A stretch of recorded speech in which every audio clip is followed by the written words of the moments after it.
hierarchy matters, power matters, titles matter. And it's not just the title, it's the company he's working for. You have a responsibility as a leader to own and deal with those in silence. When you're a leader, I hate to break it to everyone, but you're not getting a lot of kudos. I always try and find and shape and establish a venting buddy, and I'm intentional about it. And I say, like, hey, I at times might need to vent. And are you okay with that? Good leadership freaking matters. It impacts people. It doesn't get a lot of brouhaha all the time, but it's really crucial. It is insanely rewarding when you see your team become what you knew it could be. Are you poking the bear? I mean, boop. Yeah. Are you poking the Pillsbury Doughboy? Entry music. Da, da, da, da, da, da, da, da, da, da. It's the Bob and Josh Show. You're a leader. You are stuck. You look around for help, and you realize there is none. And maybe you're panicking a little bit.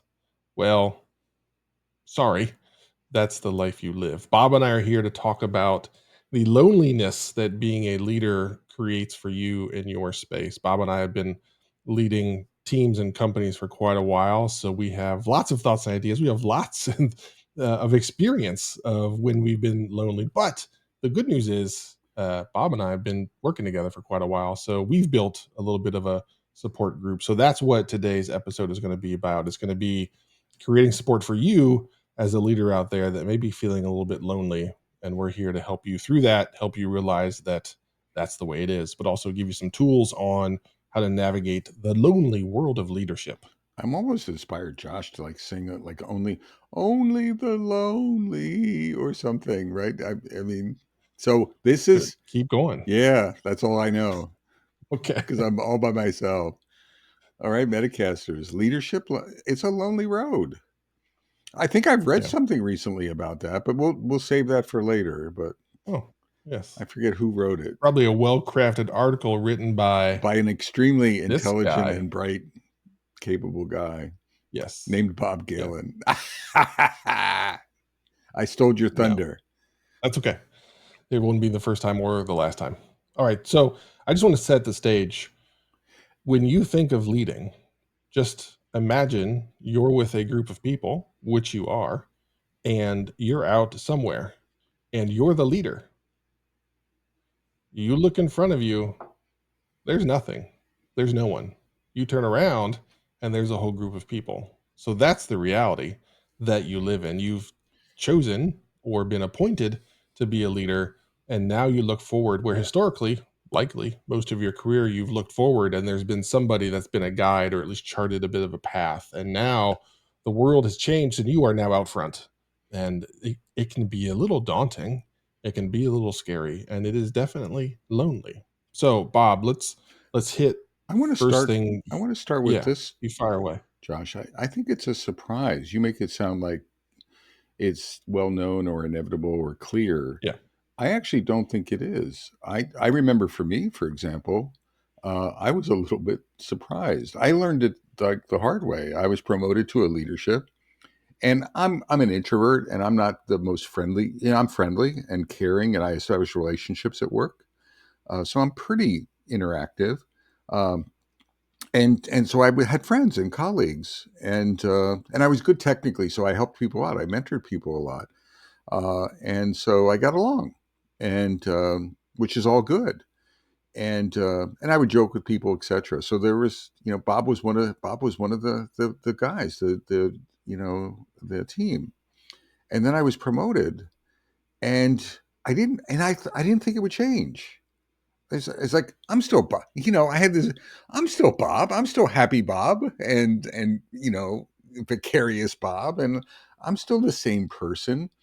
But then and this happened again and again and again, and I was like, what changed? And so I was a little bit surprised by it, and it was subtle. It wasn't this huge thing. It was like people who would joke with me in one way now wouldn't. I wouldn't get invited to team things. directly. It was subtle things. People would be careful about how they said. If I had an idea, people would like suck up to me occasionally, right? I'm like, you know, normally you would argue with me. Now you're not arguing with me anymore. And I was like, what the heck's going on? And so then so the epiphany was slow and it was a surprise. And, and then when it hit me, I sort of fought against it. I tried to deny it. I'm like, I'm the same. I'm going to be one of the guys. I'm going to be that one leader who's not who's not separate. I'm going to be, Grandpappy Bob, and everyone's going to invite me, and it's going to be different. And it wasn't. So let's talk about that transition. I mean, is that just me, or did you have that same?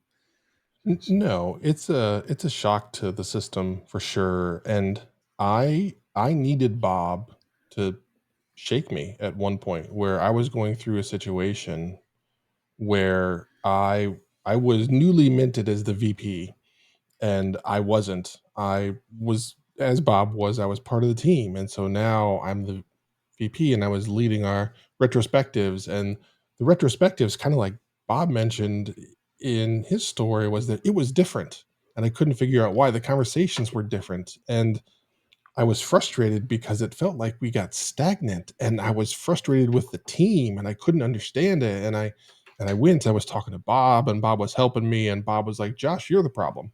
What do you mean I'm the problem? You're the VP.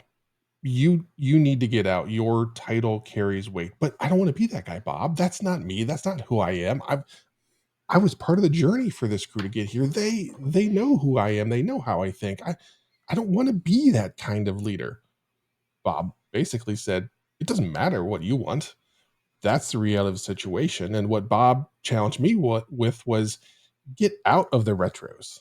And I bet the retros go back to being the way they were, because no matter how much I wanted it, no matter how important it was to me that I was that kind of leader that people would be comfortable with me in the room and say all the things. I worked really hard to create a culture like that. There was nothing I could do about the reality of the title that I carried and the hesitation, the pause, the little bit of concern that it created that stifled the discussions that our team needed. And fortunately, but unfortunately, Bob was right. I extracted myself out of there, and retros went back to being that they were. The team continued on their path to just being total rock stars. And the most important thing I could do was extract myself. And boy, did that suck. That hurt. It wasn't fun. I didn't enjoy it. I love a good retro, and me watching the team go in there and not be able to be a part of it, that was a real hard move for me, but it was the right thing to do. So that was part of, like, okay, this is going to be a little bit more of a lonely road. I mean, and it's every step as you were talking, Josh. I've known you as a manager, as a director, as a VP. I think you've had CTO-ish roles, etc. So sometimes, Metacasters, you might think, well, I get it out of the way on the first increment. I would argue that every increment you ever have, uh, it's going to change the dynamics subtly, right? Because there's hierarchy. So Josh as a manager is separate, or Bob as a manager versus Bob as a VP, and it changes that dynamic. So it's not a one-time event. It's something that you have to be self-aware of. It's People are going to change the way they look at you. Josh, I'll bring up something. Josh has brought me in to do consulting in his organizations a few times, and I've known Josh for 16-ish years, a long time, and I've known him in different roles, but his role affects me. So if Josh brings me in as a consultant, I mean, it's not, it affects me. How I'm trying to think of how it affects me. It's probably not the same thing if I reported to him internally, but the span of his control, Yeah. I think about it. I think about the impact. I think about trying to support him. Right. So it affects me. If he's higher, I want to ask him for more money because I know that he has a broader budget and I need to squeeze more juice out of the lemon. right? For me, and that's a challenge for me, as Josh knows. So Yes, it then I is can from yeah. surprise him. But so I don't think it's bad. I think it's just natural. Like hierarchy matters, power matters, titles matter. And it's not just a title, it's the company he's working for. If Josh is he's working for the dude versus working for Teradata versus, let's say, hypothetically, he was working for Google, the Yeah. company would come into play as well in the thinking of, he's a VP at Google versus he's a VP at the dude. So I think it's not a one time event. You have to sort of manage it. Now, I think the clear thing is once you go into leadership, it changes, right? So there may be but it changes, and I don't think there's anything you can do to wave your magic wand to unchange it. Josh, react to anything I said, or take us on a different tack. Yeah, so as you if let me reframe that. If you choose to continue your leadership career and aspire to air quote larger and larger roles, your peer group shrinks and it begins to shrink drastically, not only Yep. in your organization, but also just like across the board. So within your organization, there's a couple dozen managers. Then director level, there might be like six. VP, maybe a handful. CXO, like two. And at that point, as as you move through that journey, and there are fewer and fewer people as you look to your left, you look to your right for help. That's where some of the real challenge comes from, and that was a lesson that I had to learn in stepping into these roles. Was historically, as I was moving through my career and moving into roles that I was chasing, there was less support for me to be able to figure things out and more expectations that I had the answers. So that was a real game changer where it's like, okay, cool, Josh, where are we going? What's going on? What's happening? Yep. And historically, like, well, let me and the team go figure that out and we'll get back and we'll do that and I'll come back. It's like, no, you're the CTO. Like you need to have the answers. And well, but I don't have all of the information. You're not going to have all the information. So at that point, you've got to figure out how to work in a different manner, especially as a knowledge worker, working as a engineer where everything is effectively fact and it's blue or it's green or it's red or it's white, it's yes or a no. That the reliance you have on clear, defined logic patterns to achieving your goals and your mission within your role really changes. And so you begin working with people. And one of the things that, as I've moved into various roles, that I always tell people is there is no josh.config file that you can go and you can change the code and check that back into the system, and all of a sudden Josh works different. People don't work that way. That's just not how we work. And so there's transition times and habits and all those different things. So all these different challenges happen. And the biggest hurdle that I see people wrestle with, including myself, was you have to have the answers. And if they don't exist, you have to find a way to generate them. And everybody's looking at you, waiting, staring. It's kind of like one of those movies where there's someone on stage and they're quiet and there's like crickets and maybe someone coughs and that person on stage gets pretty nervous. You can see them start to fidget. That's the life that you live now. Absolutely. I was thinking of, as you were talking, Josh, a word popped into my mind: blame too. So one of the things that flips is, I think, very often when you're not a leader, you blame leadership for most things, right? It's their fault. No matter how positive an employee you are, there's sort of the team, there's them and us. So, so you are now joining them. Uh, and actually, I think it's really hard to unjoin them, even if you change your title or something like that, or if you go play golf. In fact, no matter what you do, you're still going to be them. So that's one thing I wanted to put out there. The second thing is and this is a disjoint comment, but confidentiality. Hmm. When I was a member of the team, I mean, I shared most things. I think I usually shared my salary, or I was just transparent most of the time. Yeah. And it was easy for me to be, I mean, or it's not easy for everyone, but I was transparent. If I thought you were great, I say you were great. If I thought you sucked, I'd say you sucked. I, whatever. But when you're a leader, and I don't care how agile the organization is, there's going to be things that you can't share for legal reasons, for ethical reasons. It's just you're not going to be able to be the good old boy and share everything. You're going to keep things in confidence. Um, you're going to, if someone asks you something, okay, you're going to say, I can't share that with you sometimes. Mhm. You're going to have to get comfortable with that. So there's a confidentiality, there's an accountability or responsibility aspect. And I think that drives you to not be buddies with everyone. In fact, if you're buddies with everyone, there's counter pressure for you to type, oh, I'm your buddy, Josh. You can tell Yep. me. I'll Yep. keep it to myself as we're drinking some some Jack Daniels and things, and he divulges. And odds are, I'll probably tell it to someone else, and it'll sort of get out of control. So you have to. There's a confidentiality part I think that's important. That's part of the distinction in leaders. Any reactions to anything I said, or Yeah, I think beyond just confidentiality, there's also a responsibility of with that additional information, there's information that is useful to share that will empower your team to be more successful.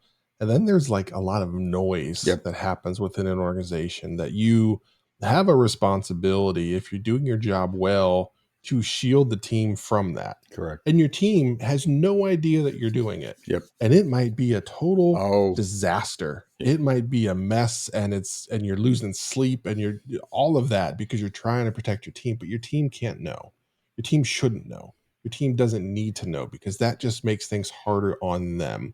One of the things that I always try and coach people with is only complain up. So if I, as a leader, step into one of our team meetings and I'm complaining and saying, oh gosh, the rest of the no, leadership team is a disaster and we're having all this stuff. Well, now what I've done is I've put a whole new set of problems on my entire group, and they have zero capability to do anything about it.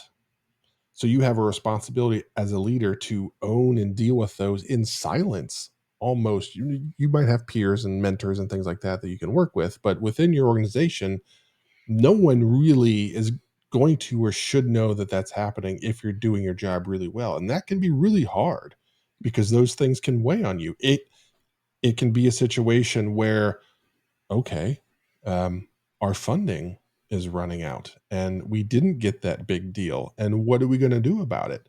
And sharing that with your team could create panic and chaos and yep. all those things. But you and the rest of the leadership team are working to solve the problem. You have plans. It's not locked and loaded yet, but you still, there's a lot of stuff going on to figure that out because you feel like you're going to make it happen, but maybe you're not there yet. And so that's weighing on you. That's hard. That's distracting you from all of those things, but you can't put that on the rest of your team because again, that's just a problem they can't do anything about, and that's not fair, and that just makes things harder. So E- there's all those other things that happen besides the confidentiality. Just you have a responsibility to not share that because it's not fair to put it on them. Well, I think that's part of the ethics, Josh, of the company. I mean, to Josh's point, Metacasters, you just can't do it.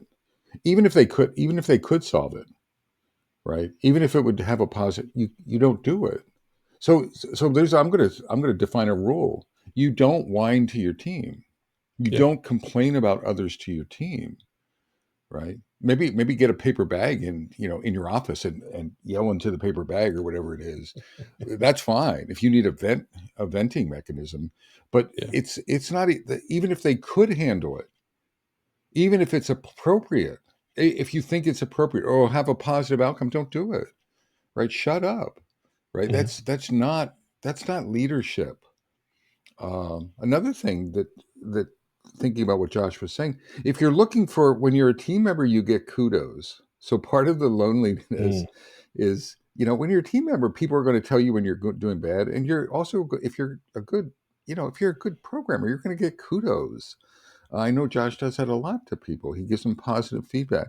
When you're a leader, I hate to break it to everyone, but you're not getting a lot of kudos. You're the teams, typically the teams, rarely do I get positive feedback, sometimes, but it's very rare that you get positive feedback from the teams. It's very rare that you're getting positive feedback from your peers. It's even rarer in my experience that you're getting positive or any feedback Yeah. occasionally from the folks above you. So you're sort of flying blind, and you have to self motivate. You have to self drive. No one in your team wants you to. Oh, am I like? Oh, Josh, am I doing okay? Right? Yeah. What do you, Josh? Give me some positive feedback. No one wants that. No, Yeah. you're a leader, and that's hard too. That's hard for me. It actually bugs me sometimes. Yeah. Like That that go ahead, Josh.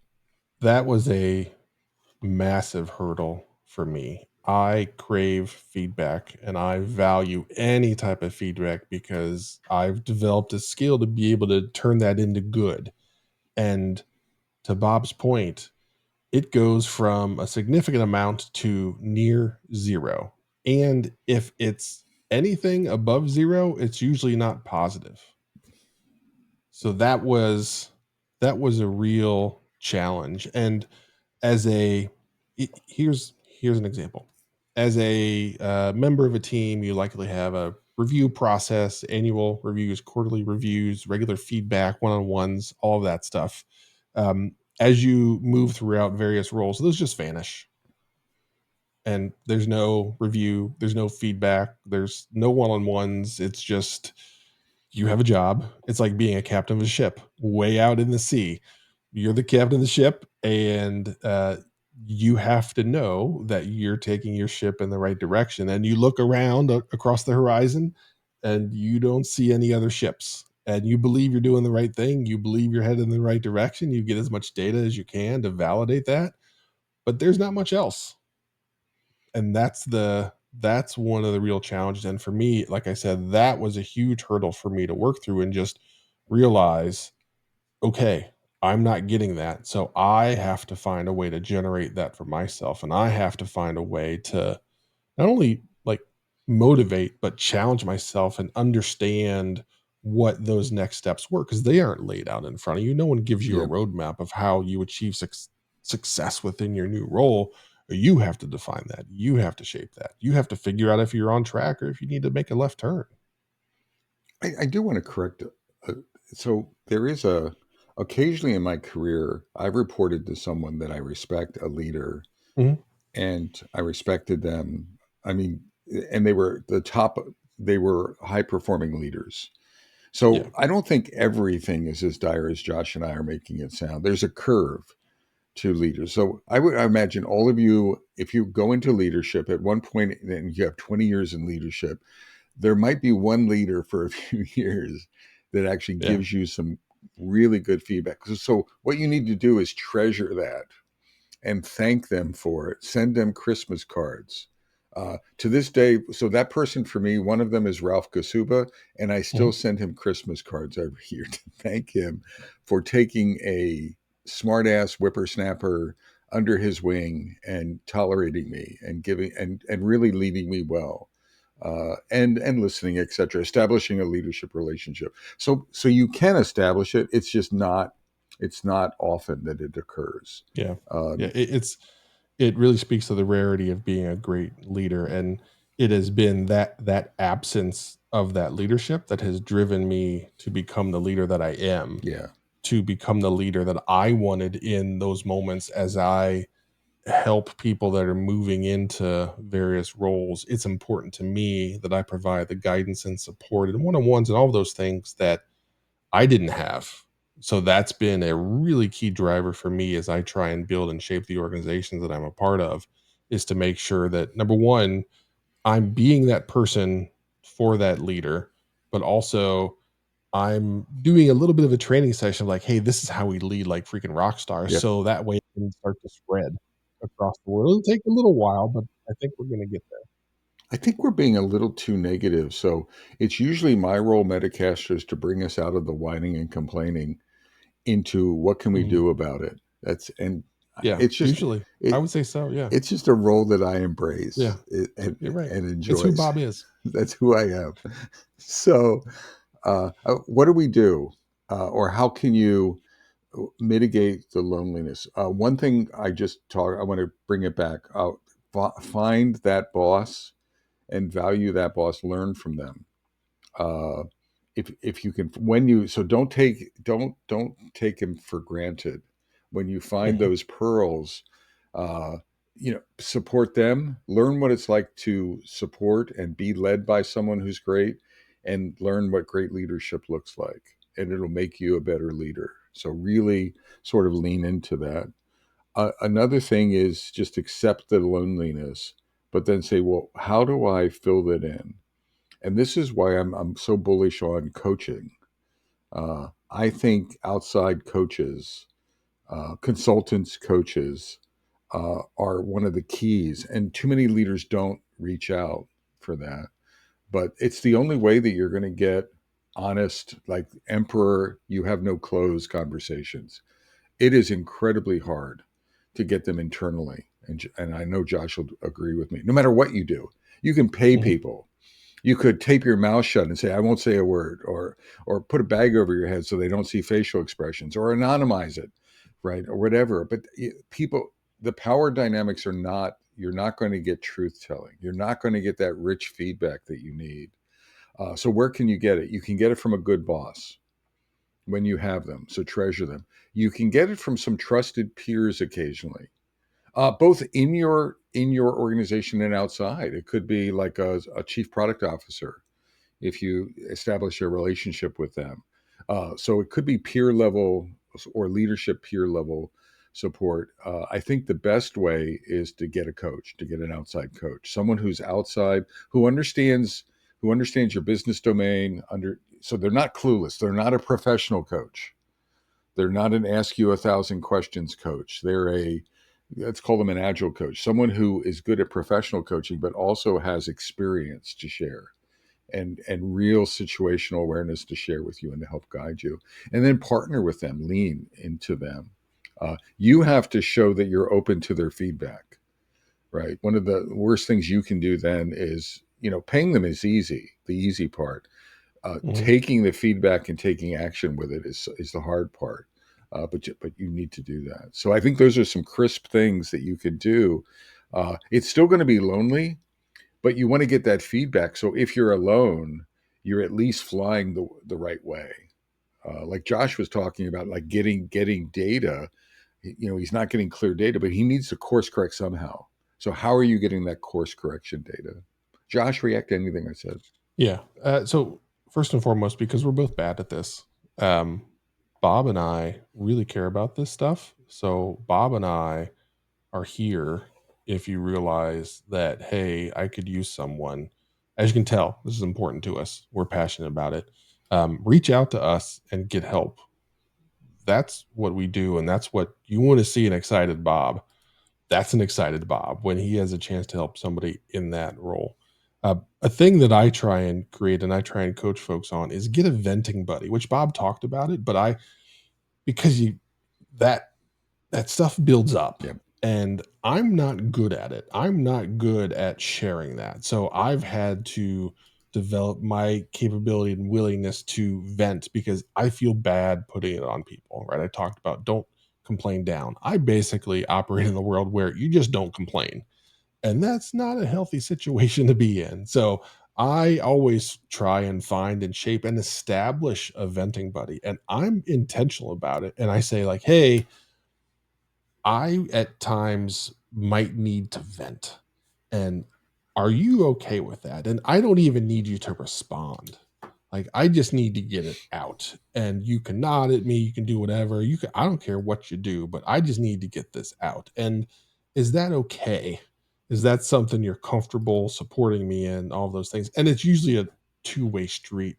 The two of you are in a similar role. You're usually peers of some sort. And you know enough about the world the other person's in to be able to maybe just like say a thing, but often you don't even have to say anything. But I found that that's a very powerful thing, both for me and for leaders within my team. It's been really powerful when I've had a set of leaders that were working for me, and one of them would get frustrated, and one of their peers would say, like, Josh, I got it. Like, we're gonna go to lunch. He's gonna vent. We'll come back and everything will be fine. So that's where I said, wait a minute, I could use something like that. So that's where the venting buddy came from. Was I worked with a couple of people that they had worked together for quite a while. So like, oh, that's something magical. Let me create that for myself, and that's something that I've seen work really well for a lot of folks. I have a mistake to, and I mean, it's years ago, but I've made a mistake because I think I'm a good leader and because I'm a relationship driven leader. I establish relationships with the people that report to me. And if we get to a point of trust, I will sometimes use them as a venting buddy. Hmm. And they're inside folks, and they're mature, and they're solid. They wouldn't be in my inner circle if they weren't solid. But it's a mistake I've made. Uh, in again, it's you can't release the hounds of despair in your organization, and they've handled it a little bit, but I think upon reflection, it haunted me a little bit, or it changed the leadership dynamics in a negative way, and I shouldn't have done it. So what I'm trying to say is that it's better to have a hard line, and it's easy to make that mistake. I've made that mistake. Uh, so try it, it's really come up, particularly if you're growing into a leadership role, establish firm guardrails around this metacast, and don't talk yourself into, oh, this person is different, or this person is unique, or we've worked together for 10 years, so it's, gosh, they know me like my mom knows me. No, don't do that. Yeah, I may have made a mistake or two like that along the way, and I think there's no way to avoid it. But coming out of the episode, what I hope you can walk away with is that you begin to pay attention and maybe recognize some mistakes that you have made and can make adjustments along the way and start to become more effective at that. Okay, so and Bob did his darndest to pull us out of this because Bob used the word despair like 30 seconds ago. So I don't want leaders to walk away from the Yeah. episode thinking like, oh my gosh, it's doom and gloom, it's despair, like this is just pain and suffering. Um, no, it's not. It is insanely rewarding when you see your team become what you knew it could be, when you see a member of your organization grow and blossom and become whatever it is that that next step in their career path was, when they achieve that lead role, the senior role, the whatever, even if it's outside of your organization, you help that person take the next step in their career, whatever that looks like. And those are things that, again, you might not be able to celebrate with a whole large group, but those are the things that drive me and fire me up, that I really get excited about, that make me like absolutely beaming with joy and bouncing off the walls. And I'll share it with my team and all of that stuff. But those are the moments where all of these challenges, all of the things, all of the difficult challenges, all of the things that you just kind of have to eat and you can't share except with maybe your venting buddy, all those challenges, that all just melts away instantly when you see your team growing and becoming who you knew they could be and who they thought they could be, but now they've become really great. That's the thing that makes all of this worthwhile. And it is in an instant, just all of that stuff that was a frustration and a challenge is gone. One thing, two quick things, Josh. It's not just a venting buddy. I want to add a responsibility onto that. It's a champion buddy. It can be the same person. So it's someone, I think Josh and I have had this. I know I've tried to champion Josh to Josh, Mhm. right? Particularly when he's down. So if it's a venting buddy, but it's also have someone who believes in you as well. And I wouldn't separate it. It's you can, but Yeah. it's, to me, it's Get a coach or someone, a partner, a mentor who you can vent to safely, but also who believes in you and who will to speak truth to you and will challenge you and will buoy you up and talk about your greatness, and what you are, and believes it. Right? They believe in you, and I think both of those things are important as a leader. The last thing is, I want to just echo what Josh. I put down when he was talking. It's an honor and a privilege to, and it's not pissy leadership. It's not mediocre leadership. What Josh and I are talking about is excellent, not perfect leaders, but these aspirational leaders. I want to be a kick-ass, badass leader. That is hard, but it's so worthwhile because you see the impact you have on people. I've had people reach out to me 5, 10 years later after my leadership. I've run into them and they've stopped me and they said, "You made a difference to me." And it made in my career. And this, you were the only person who spoke truth to me. Everyone else blew smoke up my patoot all the time, and I didn't like it. I've had people that I've fired that talked to me that way, and I was like, that was the best thing that happened to me. I thought I was looking to see if they were armed or not, right? And but no, it was sincere. So my point is not about Bob, not about Josh. Good leadership freaking matters. It impacts people. It doesn't get a lot of brouhaha all the time, but it's really crucial. And if that gets you excited, then step into good leadership, and realize it's a lonely place, but do some of the actions that we suggest so it's not too lonely, because it can be too lonely if you don't surround yourself with certain people, and Yeah. take care of yourself. Part of your leadership self care. Would you agree with the statement that the more exceptional you are as a leader, the lonelier it can be if you don't take some of these steps I that we would I talked would I about? would say that. Yes. Right. So uh, I would hit the pause button. And if you're watching or listening, think about as a leader, how lonely are you? Ah, And maybe you're there and you've created that support staff and you're fine. But if you don't have the support staff, you don't have the venting buddy, you don't have those things, and you don't feel terribly lonely, then I would challenge that you have some real room for improvement there, because you might be putting some of these things on your team, making it harder on them. yep, Because listen, it's really hard in those moments. That's why Bob are doing this episode, because we know how hard it is. We've been there and we understand that. And we want to give people knowledge that, hey, if it's lonely, you're in the right place. yep, Doesn't make it better, doesn't make it easier, but you're doing things the right way to buoy you a little bit with the reality of like, okay, yeah, you know what?